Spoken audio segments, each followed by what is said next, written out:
Hello and welcome. I'm not sure if I've mentioned this in the past before or not, but I am a huge fan of Star Wars. I love the books, I love the movies, I love the games, and just everything that makes up the extended Star Wars universe. Or I guess technically it's the Legacy universe now. Of course, if you were to compare my Star Wars credentials to other people, I'm confident I'd come up lacking. When the original trilogy was released, I was just barely too much not yet born yet to see it in movie theaters. When the prequel trilogy was released, I was just barely too much of a completely broke teenager to see them in theaters. And now that these latest movies have been released, I've been the father of some new children. I didn't really feel like I could justify leaving my wife home alone while I went to a movie by myself to see them in theaters. Nor have I seen any of the cartoon stuff, like the Clone Wars saga. I know that allegedly they fill in some gaps that exist in the prequel series. It's just they couldn't catch my interest. It's a series made for kids, and it shows in the production quality and the writing. So once The Last Jedi was released to DVD, I grabbed a copy of it and finally sat down to watch it, blissfully ignorant of what was to come. Once it was over, I popped out the DVD and tried to review what I had just watched.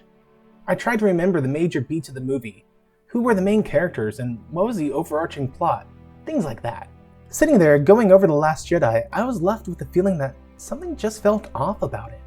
It was like I was listening to a world-class symphony playing an amazing score, but there was just one violinist who was a half beat too soon or too late.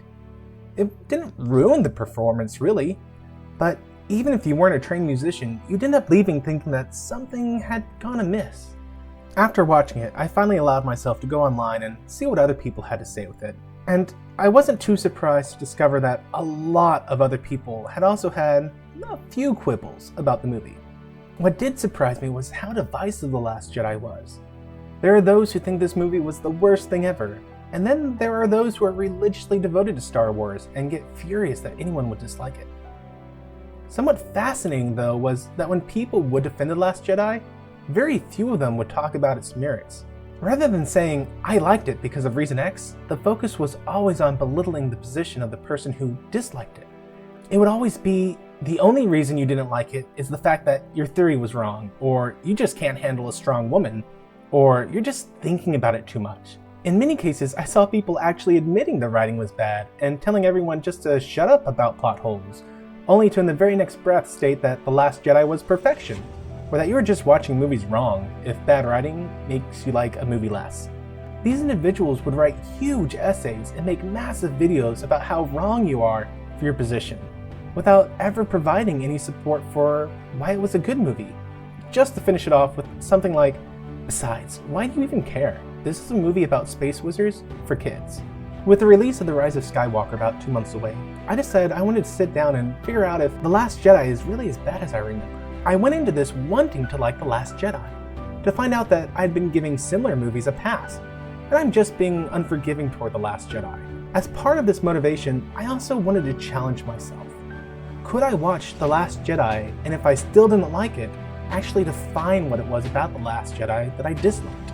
That is to say, is my dislike something I'm just parroting from others, or can I actually defend my own position? Answering this basic question has ended up being the greatest undertaking I've put into a video so far, and quite probably ever will. Not necessarily in the production time, as I haven't even started working on everything I do to put these videos together, and currently I have no idea how long it will take for me to make this video. I'm just talking about in terms of research before I ever sat down and start writing out what I wanted to say. I went into this expecting to watch The Last Jedi and then make one video. Instead, I have watched The Last Jedi at least 5 times over the past month for various reasons. I have rewatched The Force Awakens and some of the original trilogy. I have been watching videos from people who love The Last Jedi, all to either challenge my position that The Last Jedi is awful, or force me to provide quantifiable reasons as to why I found it so bad. And the answer I came up with in the end? It's bad. Like, really just truly awful. This movie is what The Room would have been if it had the near unlimited resources of the largest film company in the world. To its credit, The Last Jedi has top-notch visuals. Its CGI is near flawless. Its wardrobe is spot on. The acting is superior to at least A New Hope. but it's also a masterpiece in teaching film students that unlimited resources can't fix a bad script. Now, if you are a die-hard Last Jedi fan, I want you to know that I'm not just going to sit here and trash talk the movie, nor am I out to try to convince you that you should dislike it or hate The Last Jedi. What started off as a single video trying to figure out what plot and which characters got the most screen time has developed into, well, quite a bit more than a single video. And as an aside, I'd just like to thank everyone who took the time to provide feedback on the format that these videos are going to take. Rather than going frame by frame through The Last Jedi and highlighting the technical issues that each frame holds, each video I'm going to do is going to be covering a specific technical issue that went horribly wrong. But before I can start talking about these issues, I feel like there are two important issues to cover first. Namely that not everything that went wrong was writer/director Rian Johnson's fault. That's what the next video is going to go over, that there were some external-ish factors that contributed to the issues plaguing The Last Jedi. The other issue we need to talk about first, though, can be summed up in this "why do you even care? This is a movie about space wizards made for kids" argument. It's a really weird argument that I would see from professional critics and random people online alike, and I feel the need to address it before I can critique The Last Jedi in any serious fashion. To start off with, it's a completely dishonest statement from the person making the comment. While I'm sure that there are examples of people who would swoop in, make this comment, and then peace out, the only times I ever saw this statement being used was by someone who had spent hours or days following a thread in the comment sections of a YouTube video, or at the end of a video that they had spent weeks working on, or as the final argument of an opinion piece. In other words, it was used by people who quite clearly cared a tremendous amount about Star Wars, and specifically about The Last Jedi. They were upset that their darling was being attacked, and were trying to defend it. The point of the comment was not that they didn't care and they thought you were dumb for caring, but it was a cheap gimmick thrown out in the hopes of shielding their own weak arguments by shutting the conversation down. It's like in The Hobbit when Bilbo is stuck fighting for his life using riddles. If he can stump Gollum, then he'll be free to go, but if he gets stumped, Gollum is going to kill him and eat him. Bilbo muses to himself, "I wonder what I have in my pocket," and Gollum mistakes it for an actual riddle.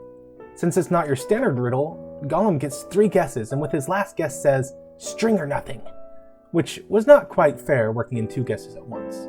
In the same way, having presented all their arguments, these people want to forcibly end the conversation, so they stick their fingers in their ears and tell the world to shut up, because if you talk about the things that they were just talking about, then you're an idiot. Because all this is just make-believe nonsense for children, you immature dullard. And that's what I really hate about this comment, and all the other comments like this that are used in an attempt to free someone from rational thought, such as accusing the other person of being a sexist pig or racist, or when people who didn't like The Last Jedi throw around accusations such as you being an NPC or an SJW, rather than addressing the points that the other person raised. I get it. There are a lot of people out there who have their identity tied up in Star Wars for better or worse. A lot of people who have their livelihood depending on Star Wars, and for the masses to turn on it would destroy a fundamental part of who they are and how they make money. But we're not going to get better Star Wars films by giving passes to bad movies. On a broader level, beyond just The Last Jedi, this mindset of killing the conversation is significantly contributing to the rise of bad storytelling that we're seeing in movies recently. I've said this before and I'll say it again. There is nothing inherently wrong with putting morality tales within a story. I loved the Joker movie that was just released, but I didn't agree with all of its messaging. The issue is, we are becoming so afraid of criticizing a movie or TV show that has the appearance of having a good message, that if anyone critiques a film possessing good optics, it's to dislike it because you dislike the messaging behind the film. For example, if you disliked Ghostbusters 2016, it wasn't because the humor was bland, the plot derivative, or the pacing lacking. It was because you're a sexist. If you dislike Captain Marvel, it's not because she lacked character arc, or did a press tour insulting the fan base. It's because you're scared of strong women, you misogynistic pig. So now we're seeing a rise in movies like Ghostbusters and Captain Marvel and See You Yesterday, or TV shows like Supergirl, where the writing is what you would expect from a freshman in his intro to filmography class, and not from a veteran writer with an all-star cast and the financial backing of the most powerful company in the world, where the messaging becomes a primary focus and characters are just molded around preaching that message, regardless of how it fits in with a larger narrative or if it makes the character smart and stupid. Instead of getting called out for bad writing, however, professionals give it a pass, stating things like, "It has such an important message," or "It's about time we saw this group represented." And we're starting to get caught up in a nasty confirmation bias loop, where the reason for making a movie that is so overt in its messaging is because we live in a nation of sexists and racists. And we know people are sexist and racist because these movies get such bad ratings on sites like Rotten Tomatoes. And because these movies are rated so poorly by sexists and racists, it just proves that we need to make more films and shows that are so overt in their messaging. Because if people weren't sexist and racist, they'd rate the film highly for its messaging, regardless of how good it actually was. And around it goes. Our hypothesis is confirmed because we're interpreting the negative reviews to support our hypothesis, regardless of what the reviews actually say.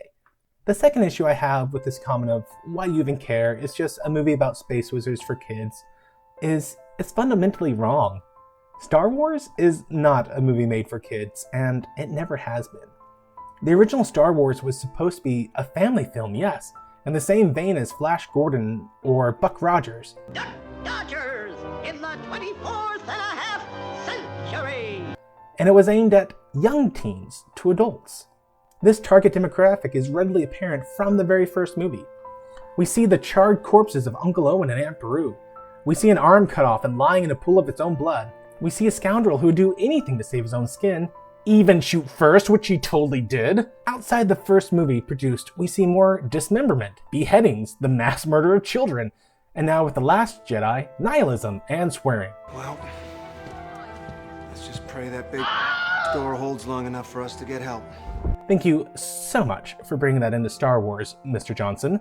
Thank goodness someone finally realized that these movies were too sophomoric without swearing. Star Wars is a movie for children, the same way that Hunger Games is a movie aimed at children. Is that too soon? That joke might have been too soon. Anyways, what Star Wars is marketed to children. And I'm not sure if people are just being willfully ignorant when they say that Star Wars is made for kids, or if they are legitimately conflating a movie that is marketed to children, meaning that the movie is made for children. You can see the difference in made for kids and marketed to kids when you consider all the merchandise that was specifically marketed to children in The Terminator or RoboCop. Well, RoboCop the movie, not RoboCop the animated TV series for kids, obviously. RoboCop the animated series was both made for and marketed to kids. Still, I've yet to meet the person who would honestly say that Terminator and RoboCop the movies were movies made for children. And look, I'm not trying to argue that Star Wars is as adult-oriented as Terminator or RoboCop. Those are undeniably marketed to the adult crowd. I simply recognize that Star Wars is not something that most parents would sit down with their 5-year-old kid and watch from episode 1 to 8 without some well-timed fast forwards, and now, thanks to Johnson, some muting. Calling it a movie about space wizards made for kids is just a dumb argument thrown in just in case all the other things someone said in defense of The Last Jedi falls flat.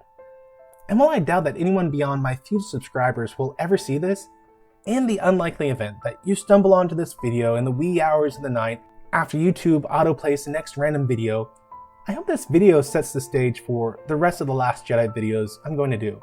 I'd like to hope that anyone making a comment on these videos in the futures could at least make an effort at rationalizing your own position, rather than trying to kill the conversation with such nonsense as racist, sexist, NPC, or made-for-kid comments. I get that I might say some things in the videos to come that offend some people, and to them, let me offer this small token of peace. I am honestly not out to ruin this movie for you if you liked it. I'm not out to criticize you or whine about these movies.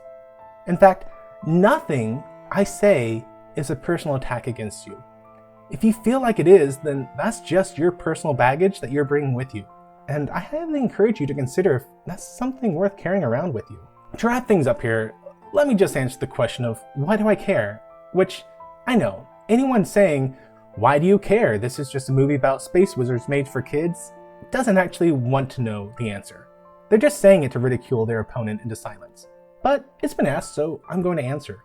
I care because I like Star Wars, even with how bad the prequel movies were. Now this is pod racing. I don't like sand. I think there has been enough good content to offset the bad entries. I enjoyed the movies and I was excited for where a new trilogy would go. What elements might they incorporate from the extended universe? Things like that. When I watched The Force Awakens, I was excited. Yeah, it was frustrating that it was more like a reboot than a sequel.